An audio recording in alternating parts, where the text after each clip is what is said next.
Welcome, everyone, to another broadcast of the Judge Hubert Radio Hour on the ArtistFirst Radio Network. All past broadcasts are podcasts. Find them at artistfirst.com. And now your host, judge and author, the Honorable Judge Hubert. Scott, thank you so much. And to all of our listening audiences out there, we are grateful to have another day and an opportunity to be able to chat with you, share some insight, and hopefully make a difference in your life and the life of those that you influence. You know, I'm always reminded having growing up with a very strong spiritual influence through my mom and grandmother. And I always thought about this just recently. I say, you know, we as men, mankind, can basically make just about anything except a day. We don't create a day. That comes from some might call from God or from a higher source, whatever you want to call it. I say from our Lord. And I just want to say I'm grateful to have this new day and a chance to be able to share with you. And I've got some wonderful friends and guests as our guests tonight. And you'll know by the end of this show tonight the power that they have been blessed with and the things that they do to influence the lives of others in a positive manner. So again, I want to welcome all of you out there in my listening audience. Call a friend. If they'd like to join us, they can do so by, of course, logging in to the ArtistFirst website. There are specific instructions there, how they can click on and listen either by Android or by the what's called the OGG signal, as well as the MP3 signal, all of which will get you to be able to hear us live. So share that information with a friend and invite them to come and listen in on the Judge Hubert Radio Hour. We've been doing this for now over a year, and we've had some great people that have come. We tried our best to deal with the areas of law, justice, and education, doing our best to transform our world one moment at a time, one person at a time. And so for those that may be listening beyond the borders of the United States, we want to also welcome you and let you know that you are important to us and all of you in our listening audience. And so we're just excited, of course, to have another day together. Keep in mind over the next few months, we're going to be tackling some issues that I know that will touch many of us out there. Future shows will include a session on talking about the importance of donating blood. I know that's something that you might say for many people, they might say, oh, that sounds like a pretty mundane topic. But with all of the various challenges that we have going on in our world today, things such as, you know, earthquakes and collapsing of apartment buildings, things of that nature, all of those things will help. We need, many times, blood is one of the things that's life or death. And so we're going to be talking about the importance of donating blood as a special drive that takes place nationwide coming in the month of September. So that's coming up as one of our future shows to try to encourage. And in fact, as your host, certainly I won't be able to do it on the air, but I can assure you that I am a blood donor, and I look forward to donating another round just before this show that we bring on. And we've got some great people that you'll love to listen to. In addition, we'll also be talking in the very near future on the impact of many of the laws that are changing in Florida on things such as education, voting, and cultural groups, Black, Brown, Asian, immigrants, LGBTQ, even children. And those are the kind of things that are hot-button issues for many of us here in Florida. They're also becoming national issues, and those are the kind of things, again, that we want to do our best to educate, motivate our listeners, and those that they influence. So after tonight, if again, you can go back and listen to this show through our archives, and, of course, invite a friend to join us for our future shows as we do our best, again, to educate, motivate, and influence our listeners and those that they influence. As I said earlier tonight, we have a very wonderful couple. They're friends of mine. They're partners in ministry. They are people who are very successful in the world of business. They are just an all-around dynamic duo. And I am just excited. In fact, I'm going to suggest to you, my friends, that grab a pencil and paper, because before the night is out, you're going to get some nuggets. You're going to get some nuggets that I believe will make a difference not only in your life, but in those who you influence. So make sure you pick up pencil and paper and be prepared, because you're going to get those things that, look, they're going to come rapid fire. So you won't have time to go run and get something in the middle of it and say, hold on. Nope. Get a pencil and paper so you'll be able to jot those items down.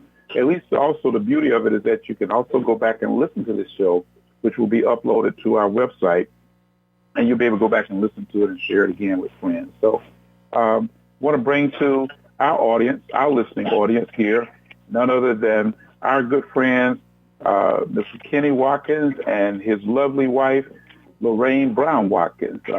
They are national vice presidents of the AmeriPlan Corporation. But not only that, man, they're an awesome couple, man, and you'll see what I'm talking about as the show unfolds. So let me just welcome both Kenny and Lorraine to the Judge Hubert Radio Hour. Well, Judge, it's a pleasure to be with you. We're excited to be here, Lorraine and I. Excellent. And I know Lorraine, being the very quiet person that she is, she's laid back for the moment, but you notice they laughed on that one too. But we're so grateful to have.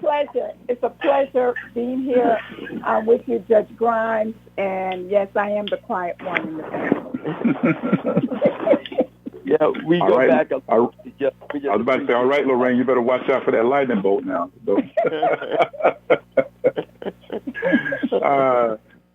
All right. Well, guys, of course, you both come from slightly different backgrounds, and it's always a good idea for our listening audience to know a little bit about the backgrounds, and of course, how the two of you even got together, and then of course we'll build from that in terms of the real awesome foundation that you guys have created over the years. So why don't we go ladies first? Lorraine, tell us a little bit about your background.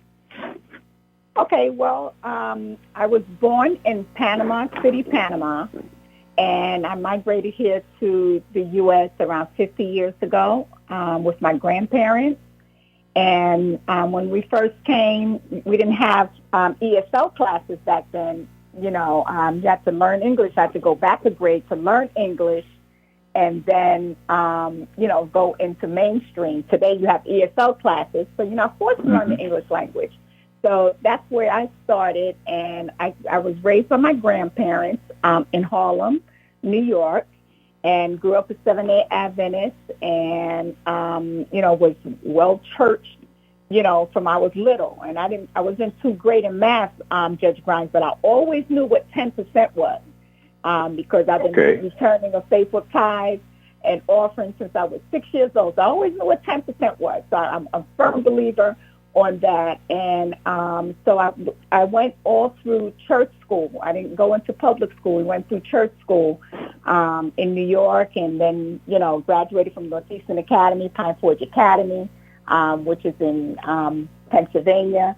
And while being raised by my grandparents, living in Harlem, and that was during the times when we had the Black Panther Party was in Harlem. We're just part of all of that. And it was basically a community back then. Things are totally different. It looks different now in Harlem, and we still have that place. But I just want to thank God for America, because, that literally changed our family's life. And she stayed in Panama and sacrificed for us to come. And then later on she came, and my siblings came, and the rest is the future. All right. Fantastic. And of course, Kenny, what about yourself? Well, I grew up in the city of Camden, New Jersey. At one time, Camden was listed as one of the worst cities in the United States. Of course, they moved ahead at this point.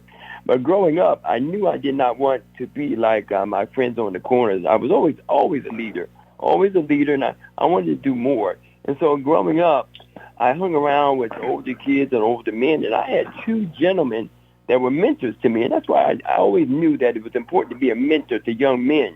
And so with these young men, one of them, we pitched horseshoes. I became a very talented, gifted in horseshoes, winning awards in horseshoes. And then another gentleman was basketball, and I became very talented, gifted in basketball. And understanding the talent, these young men knew my gifts and talents. And back then, I thought it was all about horseshoes and basketball. But beginning older, I realized these guys were giving me the skills, the talents, and the gifts to move forward in society, knowing how to deal with people, knowing the structure of business, knowing how to build, skills of dealing and speaking with others. And based on that, I wanted to continue through school and from then getting my education. And a light bulb hit me, Hubert, in 11th grade. I wasn't doing much work, but I realized I didn't want to be on the corners with my friends. And all of a sudden, it just hit me like a light bulb. I got to go to school. I put all my attention getting through college, going to school, because I did not want to get my hands dirty. My father was a construction worker. I wanted to lead others and make a difference. And based on that, went to school, went to college, became an executive vice president with Chase Manhattan Bank, with 40,000 people all over the United States, changing lives, dealing with lives, and God is truly blessed from there.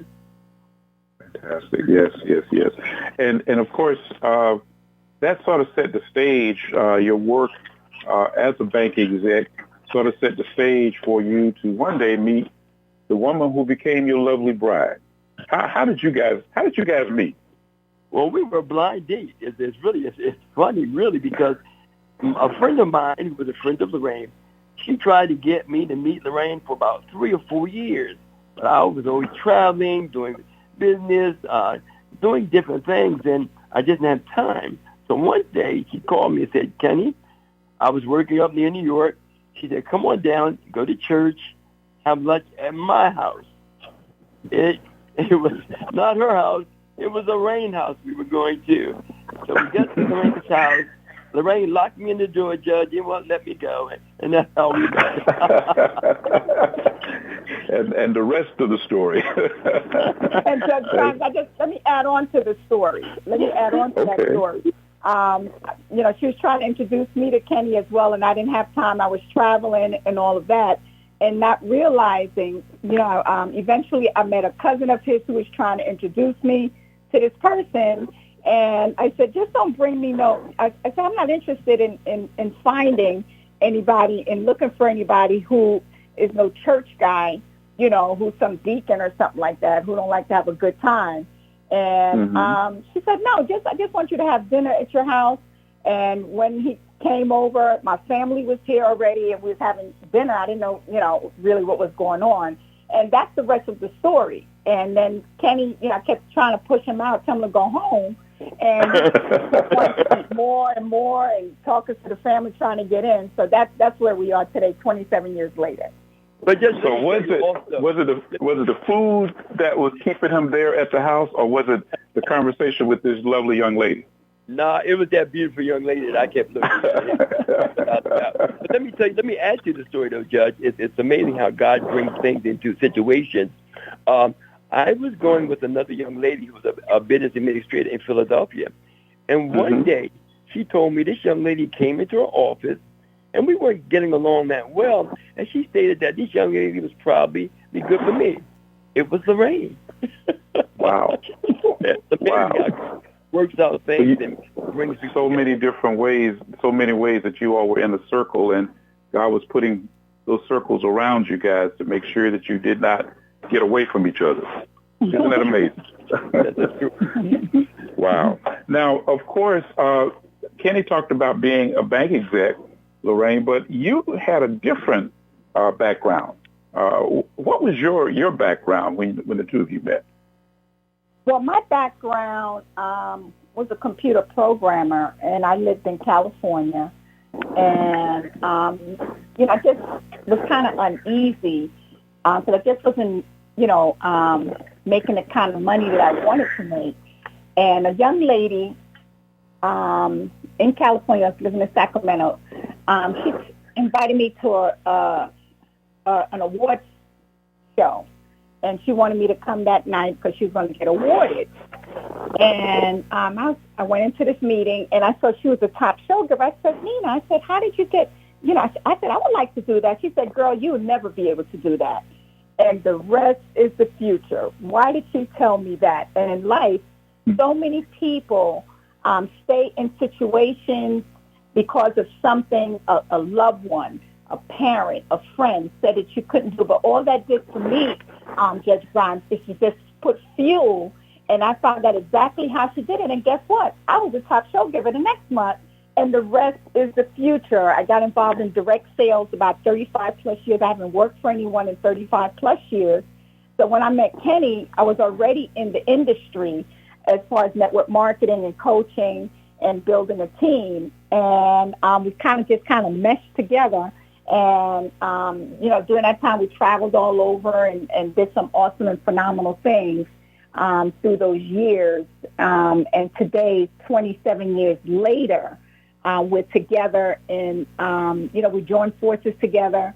We tied Kenny, and Kenny was able to have both of us be stay-at-home couple. So we've been a stay-at-home couple for the past 27 years, Judge Grimes. All right. Fantastic. And, of course, you during that entire 27-year period now, has it always been the company AmeriPlan, or has it been other companies that you were involved with before then? I was involved in a perfume company many years ago, skincare and cosmetics, similar to Mary Kay. It was called Linnell's Cosmetics. And then when Kenny and I got together, I was in a company called Viva America, then with AmeriPlan. And so we've been, Kenny's career with network marketing really was here with AmeriPlan. Okay. Well, and the two of you have certainly not left any stones unturned in terms of the I would call it the not just rapid growth, but I should say the steady growth that you all have had with AmeriPlan, rising to the ranks as national vice president. And of course, there have been, and maybe a lot of people out there in the listening audience may not know exactly what AmeriPlan is. So why don't you take a moment and one of you share a little bit about what exactly is AmeriPlan?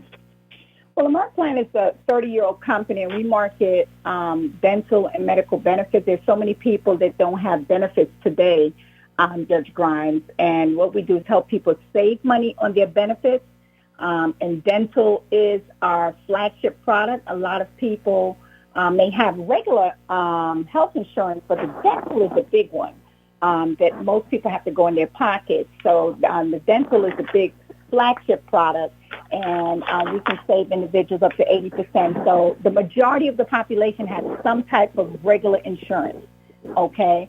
So I represent the minority of the population who utilize AmeriPlan as my primary benefits. Most people use it as a supplement to go along with what they already have.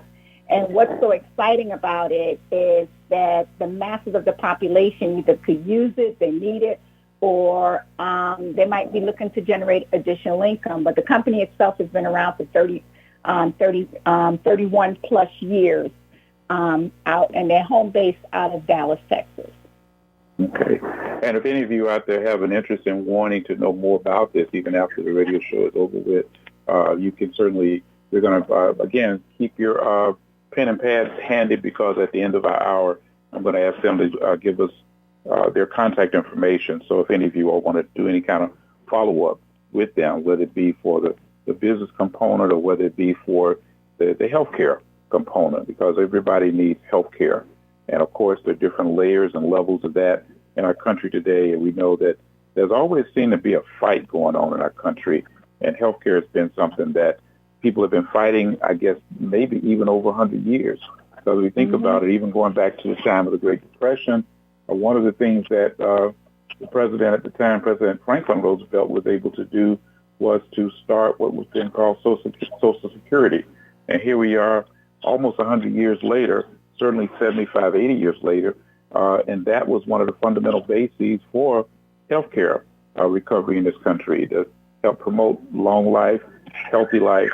And so we'll also be looking to talk about that and give you all some contact information at the end of our hour.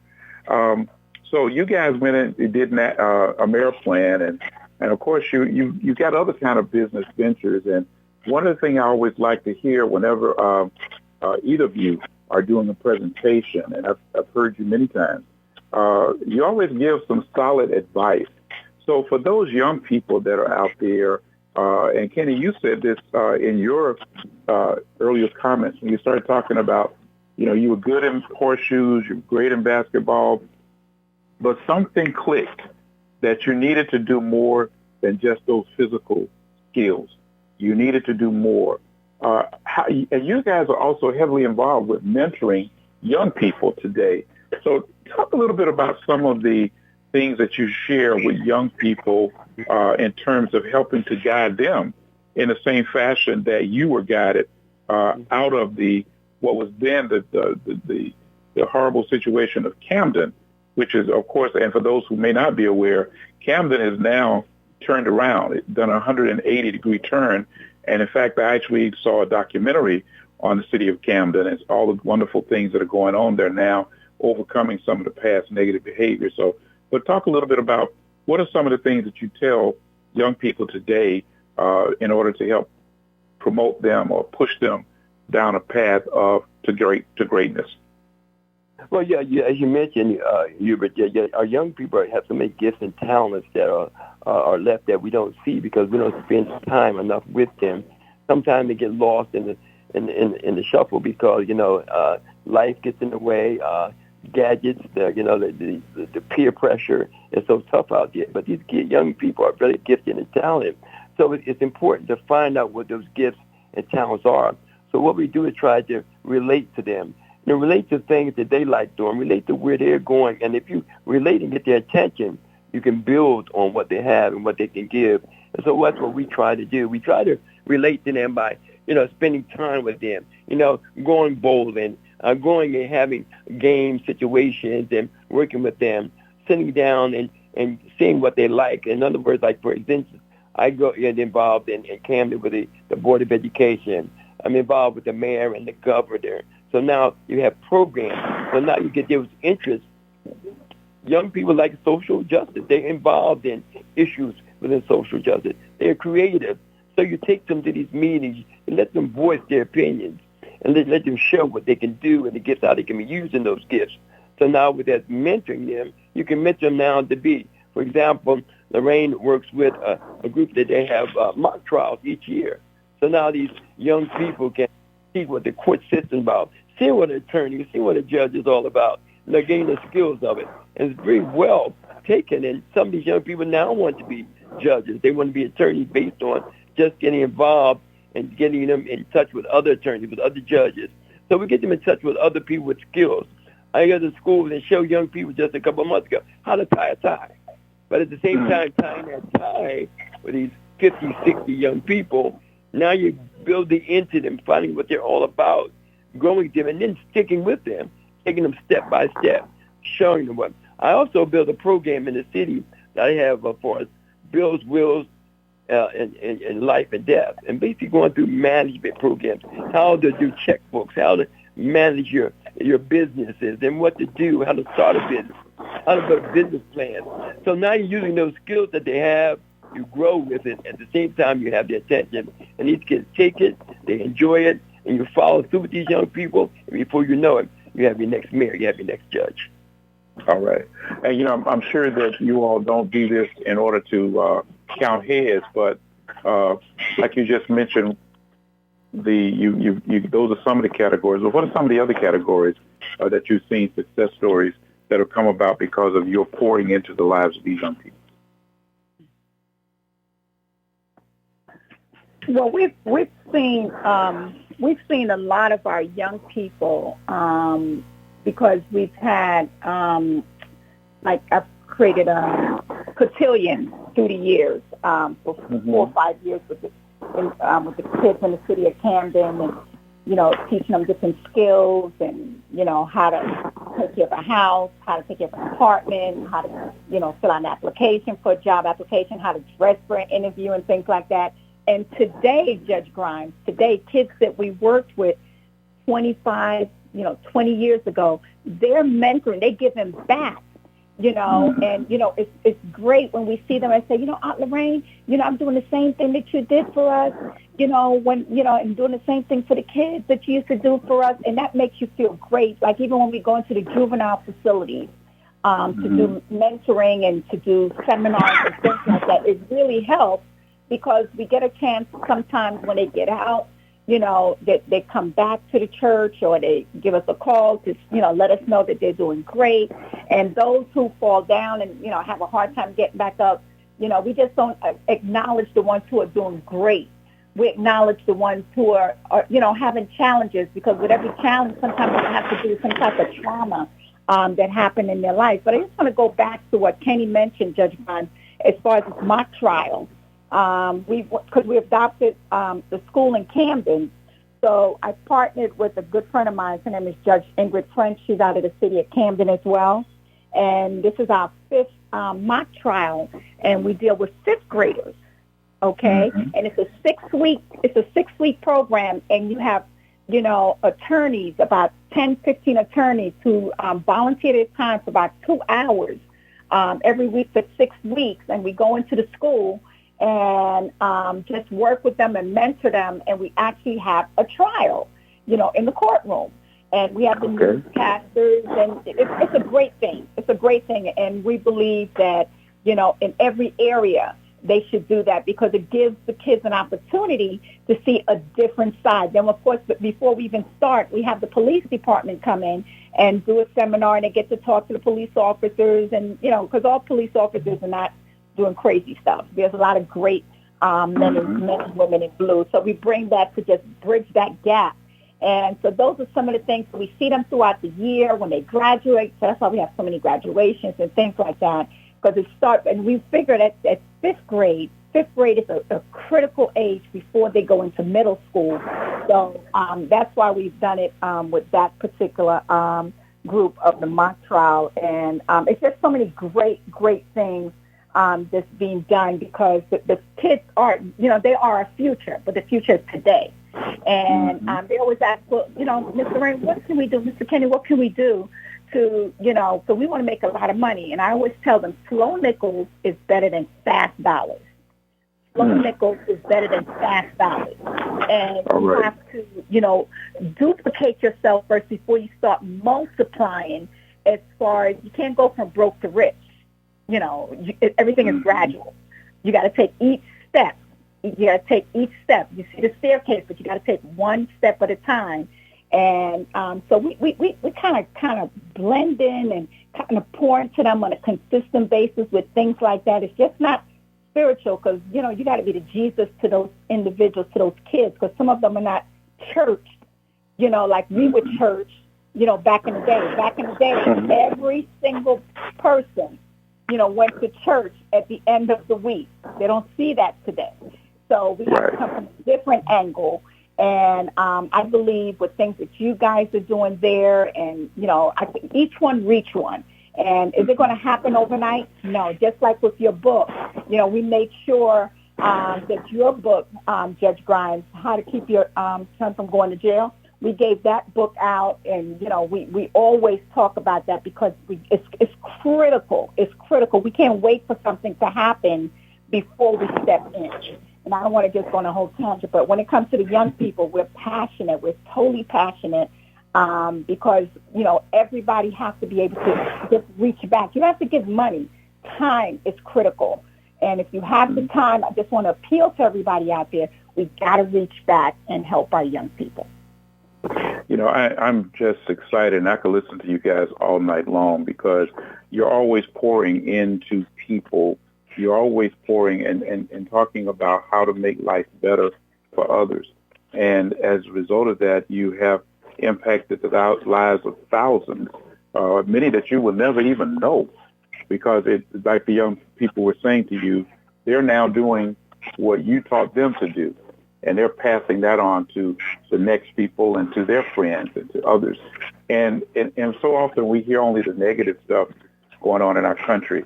We often hear about, the shootings that are taking place. And God forbid, we hear them far too many days. We hear, those kinds of things that are happening in our communities.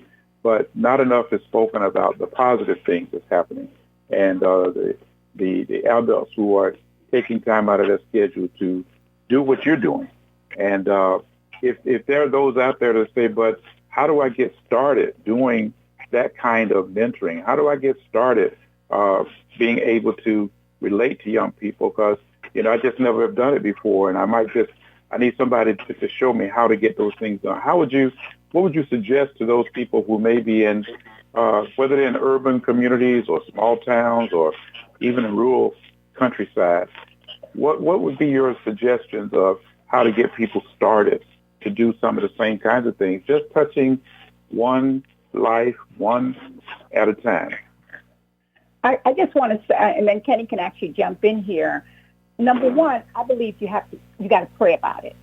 Okay, you got to pray about it and ask God to direct you and to, give you the spirit, just to be child friendly, because if you're not child friendly, what basically happens, as soon as they do something, you're going to give up, because you have to have that tenacity that when something, when they go astray from, you just tell them to do this one thing, that you still got to love them, have that unconditional love.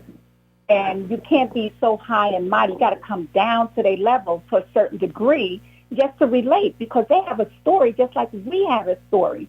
And many of us growing up had mentors. I had a lot of mentors. That's why I'm almost committed and forced to do what I'm doing, because I have to be able to give back, because I was raised by my grandparents, not by my mother.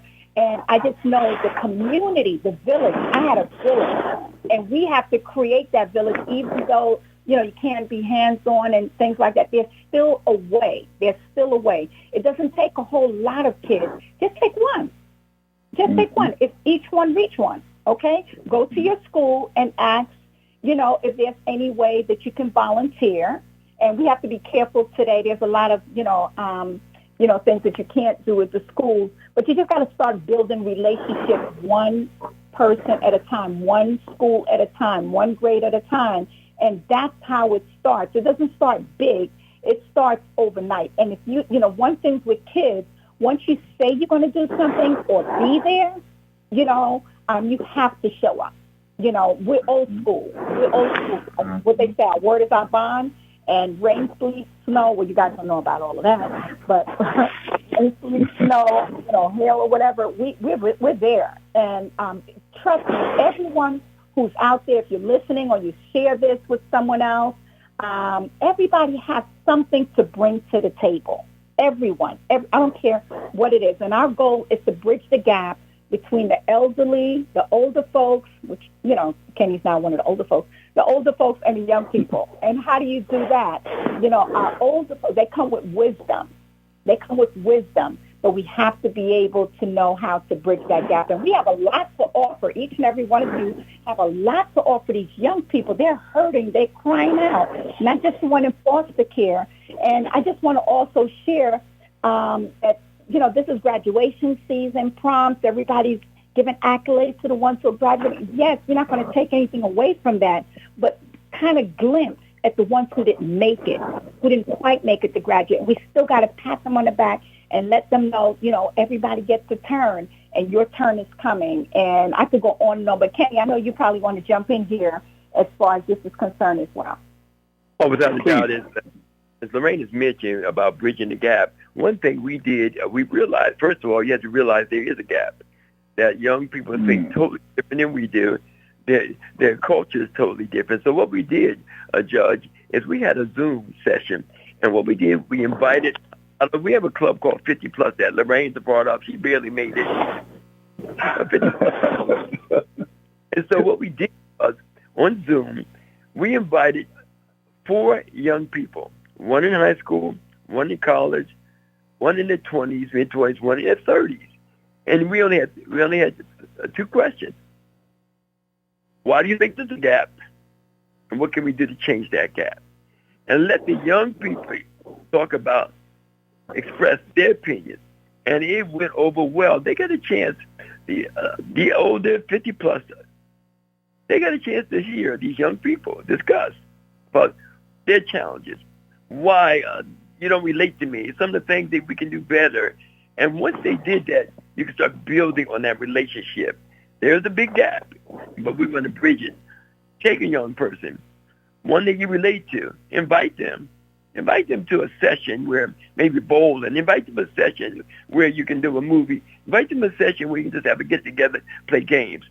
And once you bring them together, get a chance to talk to them, have fun, lay your hair down. And once you start building that relationship, And it went over very well. We got a chance to hear these young high schools, these young teenagers, these young millennials talk about the gap, what they felt that was a problem, where we need to go with the problem. And once you realize that the problem that may change it, you can make a difference. And it went very well. It's a start to make a difference in building a relationship with these young people that really have challenges, peer pressure, and all the other things that are going on in life. Wow. And you just hit the nail on the head, because there is tons of peer pressure. There are tons of challenges. I was just reading a article that talked about the negative side of social media, things that we didn't have to deal with when we were growing up. But the kids today are their lives, so far too many of them find that their lives are governed by social media.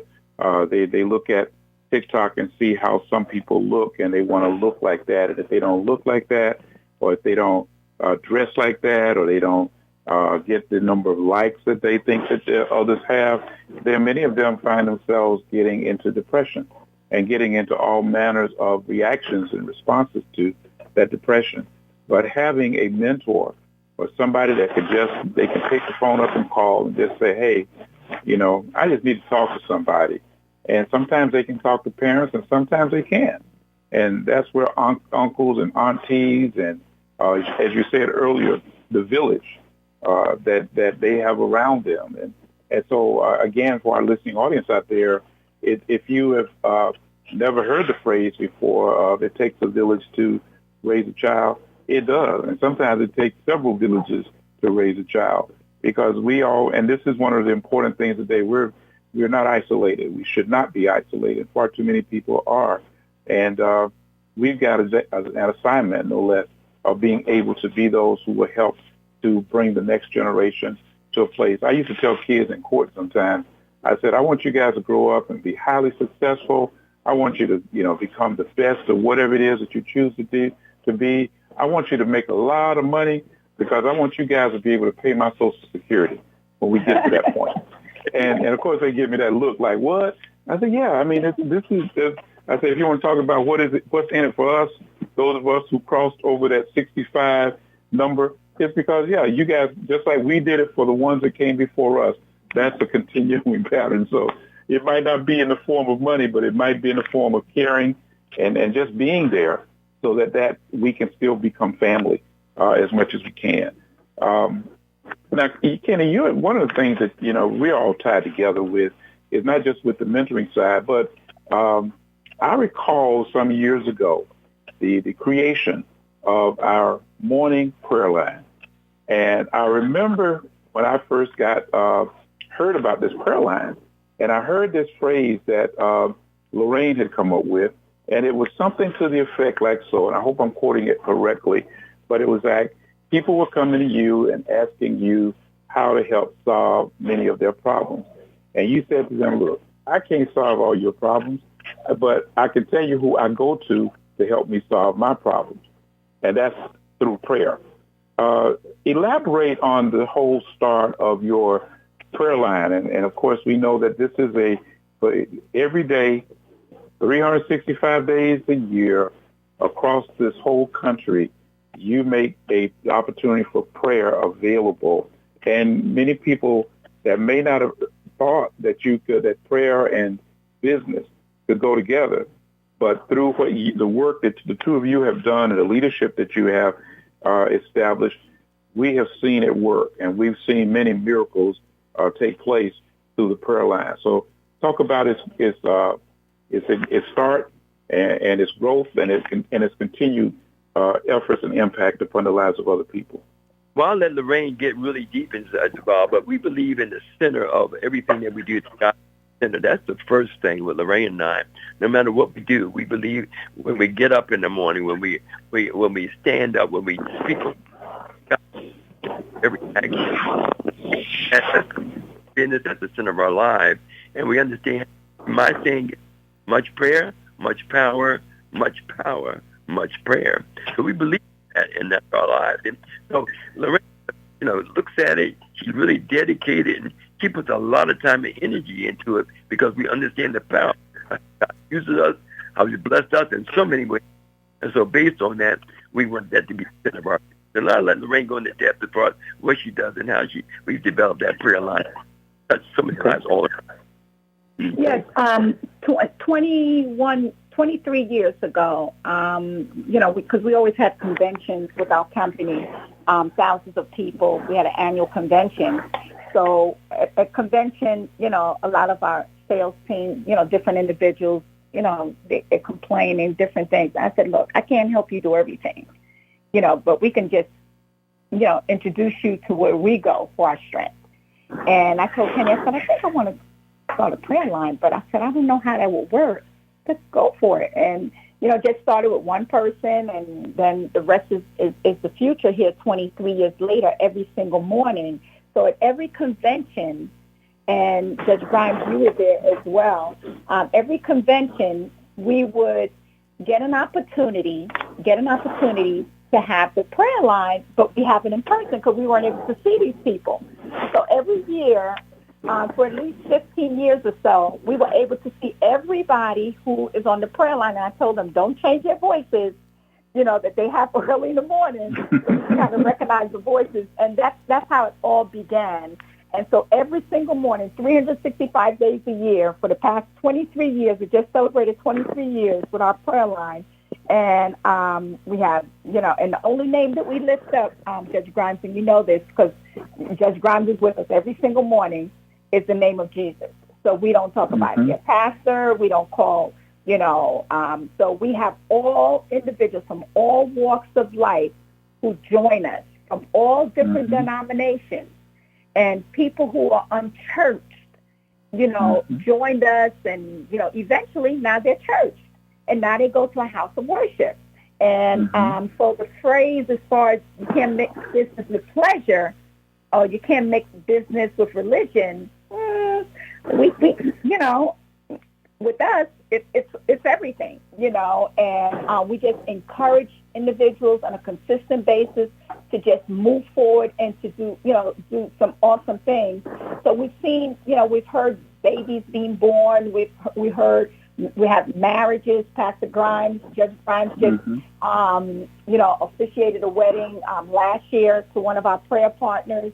And we have all kinds of great stuff, graduations. Of course, we have death.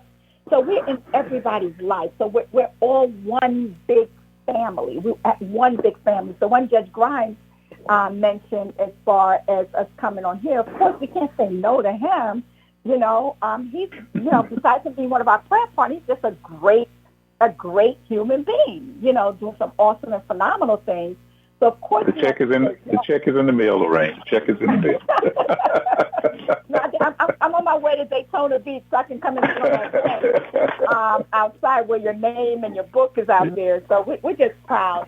And just like with the prayer line for everyone who's out there, just with what Judge Grimes is doing monthly here, he's a big advocate for young people as well.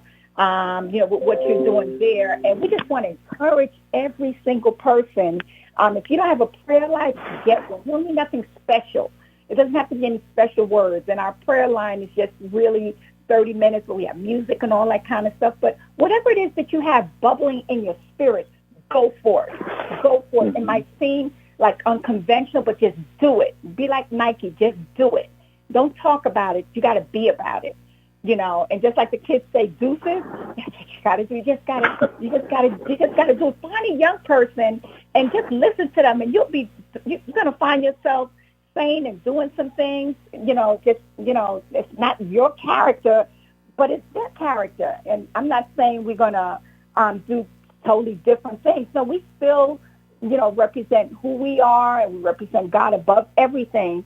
But that prayer line has really stabilized our lives. And Judge Grimes, before we wrap up, I'd like for Kenny, because since we've been around, Kenny's battled cancer 3 times. 3 times. And I just want to encourage, because depression is at an all-time high with so many people. They might look great, and you just never know what's going on the inside.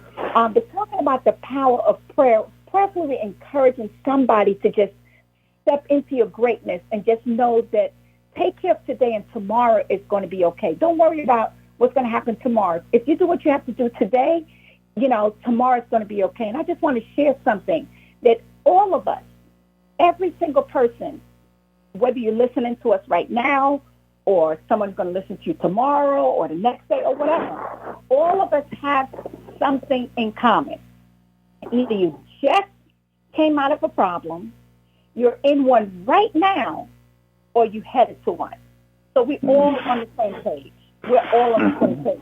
So Kenny, Judge Grimes, I'm not sure if I would like for Kenny just to share his testimony. Oh, absolutely. Yeah. Absolutely. It's pretty powerful because of the prayer line, people are beginning faith and trust in who they are and who they believe in. And once you understand the power of who you are and whose you are, you can get through the things of life. And no matter what hits you, you know it's going to be a battle. But you now have someone that can protect you and take you to a whole new level. And that's what the prayer line has done for everyone. As Raina mentioned, we can tell you testimony, as you had, Brother Judge Grimes, testimony after testimony of people's lives that have been changed because of. They now believe there's someone, a God, that can take care of. They can get through the asthma. They can get through the diabetes. They can get through the cancer. They can change the lives of what they drink and what they eat and how they live their life. And that's powerful. And because of that, lives have been changed because of that. And we have testimony after testimony after testimony of lives being changed, homes being changed, families being changed, and definitely that's just a phenomenal thing. So my testimony being the fact that down with terminal stage 4 cancer in my throat. The doctor said no way I would be able to survive it. No way would I be able to live. And they gave me a few months to live, and they said I would not be able to make it. But again, I've always been positive, knowing the power of what God can do. As I mentioned, much prayer, much power. Believing the power of what God could do. The doctor said one thing, but I knew with God all things are possible. So what I did, my diet, we talk about diet, of the things that we put in our diet. Cut off all the sweets and the dairy, which we know is not good. The meats that are good for what they do with the meats and what they put in the processing. So I got rid of all that, but still believing in the power of what God could do, healing can take place. And based on sitting at a table for 6 and 7 hours trying to get liquid food in, not sleeping for 5 and 6 months, having to sit up straight, not being able to sleep, but still holding on to the promises that I could get through it. Holding on, knowing that there's a God that can help and assist in getting through those things. Going in with chemo and seeing the same thing, with the tongues cut out and holes in their throat, but believing, having trust and faith. And that's what prayer can do, and that's what life can do. And that's what our prayer line has done, building faith and with that faith and trust. Changing lifestyle, which is so important. Building a relationship with each other. God brought through. Got rid of fear. The doctor said one thing. God said something else. There's power in what he does. We just have to believe that prayer. The prayer line is bringing faith to others, trust in his word. People that never believed before come through and know, hey, I can make a change. Oh, I can testify the goodness. I can get rid of high blood pressure. I can be a better husband or a better wife. Changes take place. This is what has happened to the prayer line. We've changed lives. Changing people. Amen. Changing others. That's what it's all about. Kenny, I want to focus on one aspect of your recovery, because I remember you testifying one morning on the call where you said that when the doctors gave you a diagnosis, your immediate response to that diagnosis was, in effect, I'm going to conquer this. Then you said that wasn't even like a doubt in your mind. You took a very, and as some might call it, a very positive approach. But you said something to that effect. I may not be quoting it exactly right, but basically you said from the very moment that they gave me their diagnosis, in my mind, I already knew that I was going to overcome this. So talk a little bit about that, because there may be somebody out there right now that's struggling with some illness, some sickness, and talk about the importance of having a made-up mind. Yeah, it's very important. The fact is, I read a lot about individuals that had terminal diseases, and Some that had faith, some that didn't. The biggest change that people that overcome was their attitude. Attitude means so much. The glass has to be half full all the time. And to me, it's always a way, and it's important. Yes, as soon as the doctor stated that to me, I knew I was going to overcome it. I was determined to overcome it. And it's important for us to realize that, the body is made up in a certain way, and the Creator's made our bodies in a certain way. And if we just understand the power of God's Word, what He says the Word, we can overcome. So, as soon as the doctor stated it to me, I realized the fact that I could overcome it. I realized the fact, faith and trust, keeping that steadfast in my mind. The world says one thing because you read magazines, you look on TV, everything's negative. We have to get into a positive state. If you're around negative friends, you better start hanging around some positive friends. If you're around people that don't talk right, you better start hanging around people that say some of the things that uplift you. It's important to change your friends, change your circumstances, change your life, and your life will change. So yes, when they told me I would make it, I was determined to make it. I used to work in corporate America, and a gentleman told me you would never make it in this job. 2 years later, that gentleman was working for me. Good example. Because you can't let negative thoughts stop you. If you have little education, stick around someone that has education. Little money, talk to someone that's a millionaire. You want to be a teacher? Get involved with a teacher. You want to be a doctor? Find a doctor. Find someone that can uplift you and change your life. It's important as business that we network. We do a lot of networking. Get a resume together. Help young people put resumes together. People that can help and assist someone getting a job. Find out the agencies in your community. Find out people that are positive. And so that's the thing with the medical. If you have something going wrong, find someone that can overcome and help you. Don't sit back for those who are crying in a corner. And I walked into a room, Judge, and when we had the cancer, and the first person that told Lorraine and I, he said, "You're going to die."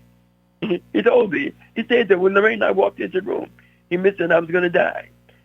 I was the most energized person in that room. They were wondering what was wrong because I had the faith to believe that I could overcome. We have to believe that we can overcome. We can be doctors. We can be attorneys. We can be judges. We have to believe that we can take over the world and flip it upside down. This is why we try to understand for young people. Understand the power you have within you. You can do anything. Anything you want to be, you can do. You can be a judge. You can be a lawyer. You can be an attorney. You can be a AmeriPlan vice president. The world is open to all of us. You just have to want to make a change and realize that you can change. So yes, do you have cancer right now? Do you have asthma? Do you have diabetes? You can overcome it if you want to overcome it. It's all about attitude and believing what you can do. And Judge, I just want to also, in addition to what Kenny said, I just want to share with individuals that, how you receive information, the first 30 seconds, the first 30 to 60 seconds, your reaction when you get bad news can make or break you. It could be a game changer. So instantaneously, because I was in New York and Kenny was in Jersey, and he called and said, they said that I have cancer, stage 4. I have 4 months to live, blah, blah, blah, whatever. And I said, oh, okay, great. Thanks for sharing. And I said, you know what we've got to do? And we just flipped the conversation, instantly. So whenever you have this going on in your life right now, nothing is here to stay. Everything is temporary. Whatever situation you're in, you've got to have some self-talk. And like Kenny said, if you have negative friends, you got to release them. You just got to press the reset button and the reject button to get them out of your life, because you have to see, that you got to see that there's no little U's and big I's. You have to be able to contain and just to adjust to whatever the situation is. Tonight, everything could be great, but tomorrow it could be a whole different ball game. But I'm convinced, whatever situation you're in right now, if you change your attitude right now, by daybreak tomorrow morning, life can take on a whole different meaning. We challenge you to make a change in whatever the situation is. Just wanted to throw that in there, Pastor Brian. Wow. Wow. Now, I think the people better understand when I told them that they needed to have pen and paper available so that they could jot down some things, because these are life-changing nuggets that if you'll take them and if you'll roll them over within your mind, it will help transform you.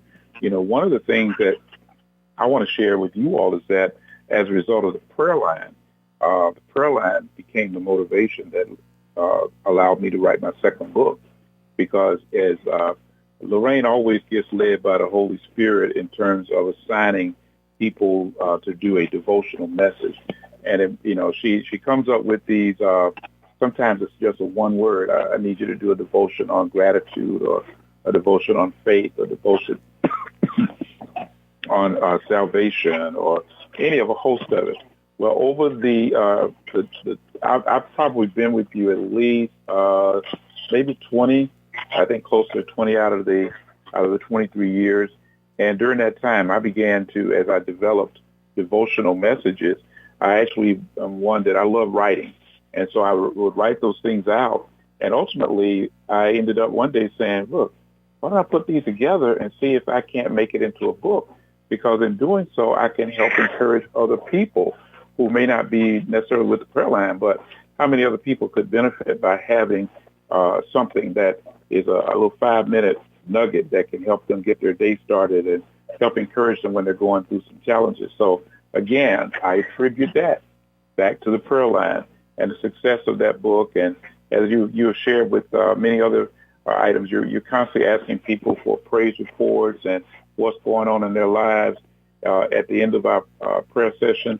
And I mean, everything is capsulized within roughly 30 minutes. You can get it done first thing in the morning from at 6:25. So there might be somebody out there that, as we're getting close to wrapping up, I want to ask you to give 2 numbers out for me, if you would. One, give the prayer line number out, as those who might want to call into the prayer line from wherever they are, and call in at 6:25 a.m. Eastern Standard Time. And we've actually got people from the West Coast, all the way out in California, calling in each morning at 6:25, which means it's 3:25 a.m. where they're calling from. They wouldn't be doing that unless they have been the beneficiary of this time together. So give us both contact information for the prayer line, and then also contact information for your business side, so that those who might want to make a phone call for that will get a chance to do both. Okay, great. Thank you. And I just want to mention that Judge Grimes is one of our anchor devotional, readers in the morning. So we just really, really are so grateful to you. And also, Judge Grimes also have a prayer line in the evening as well. But the prayer line for the morning is 857 area code 232-0155. That's 857-232-0155. And the PIN number is 189257. That's 189257. And that's 6:25 in the morning, and that's Eastern Standard Time. That's Eastern Standard Time. Our number, our personal number, our office number is 856-667-4636. That's 856-667-4636. 856-667-4636. And you can reach us and reach to Kenny and I, and we'll be grateful. And anyone that have any ideas or anything, just want to, just say, how can I do this or whatever. We're always open to help enlarge the territory. And the prayer of Jabez. We challenge everybody to go through the prayer of Jabez. And please, everyone here, we definitely pray that we've been able to impact, if not everybody, just one person to just make a change. And Judge Grimes, you need to mention the devotional book. It's a great devotional book. So I know he's definitely going to give you that information for that as well. Actually, it's actually featured on our website. So for those of you all that want to go to ArtistFirst.com website, and you can click on the Judge Hubert Hour, you'll see my picture there with a robe on when I was actively on the bench. And hoping to make changes, even a difference in the lives of people at that time, click on that. You'll see the book, and you get all the information you need if you want to order a copy of the book. And I will also say, and give credit to whom credit is due, the reason that we have a prayer line in the evening that I chair is the fact that I got, as I say, imitation is the sincerest form of flattery. So I got the idea from the morning call and decided that, why not do a bookend for those people who are maybe don't get up as early in the morning, but they like to stay up at night. And so we've been doing that now for the last 14 years. Again, just trying to provide a vehicle that people's lives can be changed. So any final comments as we get ready to wrap up tonight? Well, it's all about making it. We appreciate what you do. It's about making a difference in people's lives. If we can change a life, one life at a time, we'll make a difference. So, Lorraine and I are serious about saving lives, making a difference in people's lives, and young people's lives, and educating others. And that's what it's all about. And you're doing a great job with it, Judge. We're just excited about being able to help and assist this evening. Well, thank you. Thank you. Yeah, well, Lorraine? I just want to just let each person know that we're going into the beginning of the second half of the year, and just to let you know that you do have greatness inside of you. You do. No matter what situation you're in, you do have greatness inside of you.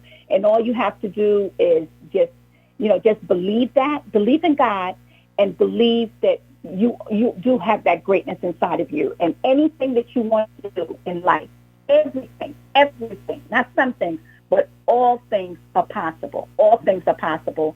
And I'm the author of a book, Your Move or Game Over. And it's just about getting you to just take charge and making some things happen. But you have greatness inside of you. And we just want to, may God bless each and every one of you wherever you are as you shine your light wherever you are. Thank you, and God bless you. All right. Well, we're so grateful again. Man, that time went by so quickly. But, of course, I always like to remind our listening audience out there, in the words of Dr. Mack King Carter, we hope and pray that you will always remember, never go to bed as ignorant as you were when you got up this morning. Ignorance is a lack of knowledge. In other words, every day you ought to learn something new, be able to help make a difference in not only your own life, but in the lives of others. Thanks again to my guests. And, of course, we look forward to being back with you again at the next edition of the Judge Hubert Radio Hour. God bless you all. Good night.